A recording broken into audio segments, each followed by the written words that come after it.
नमस्कार मित्रों। आज हम आपको शिव के 12 ज्योतिर्लिंग के बारे में बताएंगे।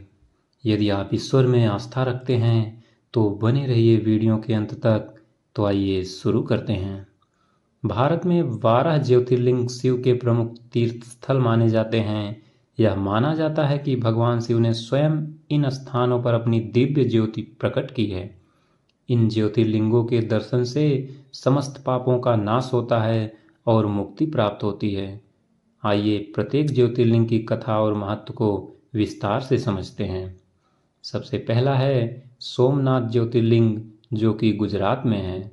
सोमनाथ भारत का पहला ज्योतिर्लिंग है। इसकी कथा चंद्रदेव और उनके ससुर प्रजापति दक्ष से जुड़ी है।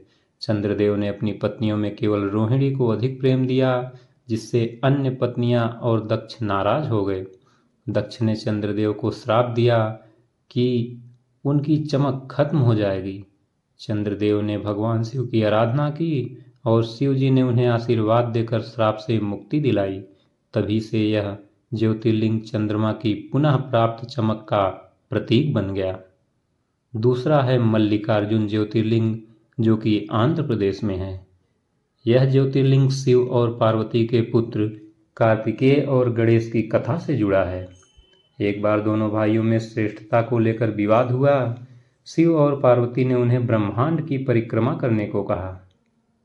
गणेश ने माता पिता की परिक्रमा कर जीत हासिल की, जबकि कार्तिकेय क्रोधित होकर पर्वतों पर चले गए। शिव और पार्वती अपने पुत्र को मनाने मल्लिकार्जुन पर्वत पर पहुंचे और वहीं ज्योतिर्लिंग की स्थापना हुई। तीसरा है महाकालेश्वर ज्योतिर्लिंग, जो कि मध्य प्रदेश में है। महाकालेश्वर ज्योतिर्लिंग उज्जैन में स्थित है। कथा के अनुसार उज्जैन में एक विद्वान ब्राह्मण परिवार पर राक्षस दूषण ने आक्रमण किया। उस परिवार ने भगवान शिव से प्रार्थना की। शिव जी प्रकट होकर दूषण का वध किए और उस स्थान पर महाकालेश्वर ज्योतिर्लिंग स्थापित हुआ। यह एकमात्र दक्षिणमुखी ज्योतिर्लिंग है। चौथा है ओमकारेश्वर ज्योतिर्लिंग, जो कि मध्य प्रदेश में है। यह नर्मदा नदी के किनारे स्थित कथा के अनुसार एक बार विंध्य पर्वत ने घमंड में आकर शिव की तपस्या की। शिव जी ने उनकी तपस्या से प्रसन्न होकर उन्हें आशीर्वाद दिया और ओमकारेश्वर ज्योतिर्लिंग के रूप में प्रकट हुए। इसे ओम के आकार के कारण ओमकारेश्वर कहा जाता है। पांचवा है केदारनाथ ज्योतिर्लिंग, जो कि उत्तराखंड में है। केदारनाथ ज्योतिर्लिंग हिमालय में स्थित है और इसकी कथा महाभारत के पांडवों से जुड़ी है। पांडव अपने पापों का प्रायश्चित करने शिव की खोज में हिमालय पहुंचे। शिव ने उन्हें दर्शन देने के लिए भैंस का रूप ले लिया और भूमि में समा गए। बाद में भीम ने शिव का पीछा किया और उनका कुबड़ पकड़ लिया। वहीं केदारनाथ ज्योतिर्लिंग की स्थापना हुई। छठवां है भीमाशंकर ज्योतिर्लिंग, जो कि महाराष्ट्र में है। भीमाशंकर ज्योतिर्लिंग की कथा दैत्य भीम और शिव के युद्ध से जुड़ी है। भीम राक्षस कुंभकर्ण का पुत्र था। उसने देवताओं पर अत्याचार किया और शिव से युद्ध किया। शिव ने उसे पराजित कर उसका अंत किया। इसी स्थान पर भीमाशंकर ज्योतिर्लिंग की स्थापना हुई। सातवां है काशी विश्वनाथ ज्योतिर्लिंग, जो कि उत्तर प्रदेश में है। काशी विश्वनाथ ज्योतिर्लिंग वाराणसी में स्थित है। यह शिव के प्रिय स्थानों में से एक है। कथा है कि भगवान शिव ने इस स्थान को अपने निवास के लिए चुना, क्योंकि यहाँ से मानव को मोक्ष प्राप्त होता है।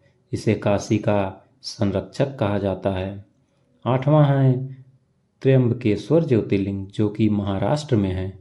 त्र्यंबकेश्वर की कथा गौतम ऋषि से जुड़ी है। एक बार उनके आश्रम में गाय की मृत्यु हो गई। ऋषि ने पाप से मुक्ति के लिए शिव की तपस्या की। शिव जी ने उनकी प्रार्थना सुनकर इस स्थान पर ज्योतिर्लिंग प्रकट किया। यहाँ से गोदावरी नदी भी प्रवाहित होती है। नौवां है वैद्यनाथ ज्योतिर्लिंग, जो कि झारखंड में है। यह ज्योतिर्लिंग रावण की कथा से जुड़ा है। रावण ने भगवान शिव को प्रसन्न करने के लिए अपना सिर अर्पित किया। शिव जी ने प्रसन्न होकर वैद्यनाथ ज्योतिर्लिंग के रूप में प्रकट होकर रावण को वरदान दिया। 10वां है नागेश्वर ज्योतिर्लिंग, जो कि गुजरात में है। नागेश्वर ज्योतिर्लिंग की कथा दारुक नामक राक्षस से जुड़ी है। वह अपने अत्याचारों से संतों को परेशान करता था।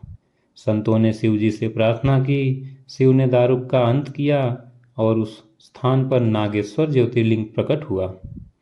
11वां है रामेश्वरम ज्योतिर्लिंग, जो कि तमिलनाडु में है। रामेश्वरम ज्योतिर्लिंग भगवान राम और रावण की कथा से जुड़ा है। रावण का वध करने के बाद भगवान राम ने अपने पापों के प्रायश्चित के लिए शिवलिंग की स्थापना की। इसे रामेश्वरम ज्योतिर्लिंग के नाम से जाना जाता है। 12वां है घृष्णेश्वर ज्योतिर्लिंग, जो कि महाराष्ट्र में है। घृष्णेश्वर ज्योतिर्लिंग की कथा घृष्णा नामक एक महिला भक्त से जुड़ी है। उसने भगवान शिव की तपस्या कर उन्हें प्रसन्न किया। शिव ने इस स्थान पर प्रकट होकर उन्हें आशीर्वाद दिया।